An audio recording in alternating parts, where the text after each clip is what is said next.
کچھ عرصہ پہلے تک اس حکومت میں اتنی سخت ضرور تھی کہ وہ بنتے ہوئے کاموں کو بگاڑ سکے، لیکن پچھلے 3-4 مہینوں میں وہ بھی جاتی رہی۔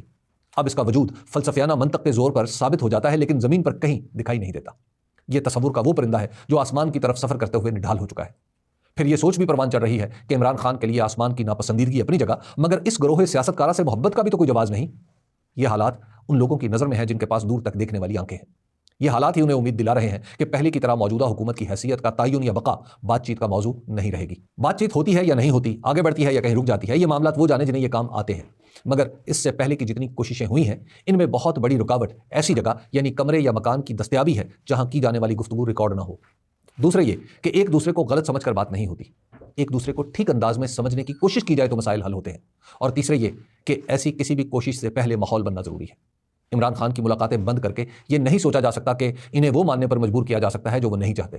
افہام و تفہیم ضرور ہو سکتی ہے، لیکن کوئی سیاسی تاوان طلب نہیں کیا جا سکتا۔ چوتھے یہ کہ اکابر کو سیاسی بحران کی موجودگی تسلیم کر لینی چاہیے۔ عمران خان کی قید اب دنیا کی توجہ کھینچ رہی ہے، حتیٰ کہ وزیر اعظم کی بیرون ملک فتوحات پر عالمی میڈیا عمران خان کی قید تنہائی کو اہمیت دیتا ہے۔ جب پاکستان کا تعارف یہ ہو جائے کہ یہاں عمران خان کو قید کیا گیا ہے تو خود سوچ لیں معاشی پالیسیاں سرمایہ کاری کے لیے کتنی کارآمد ہو سکتی ہیں۔ رہ گئی حکومت تو اس کی نظر میر کا شعر ہے، آیا یہاں سے جانا ہی تو جی کا چھپانا کیا حاصل، آج گیا یا کل جاوے گا، صبح گیا یا شام گیا۔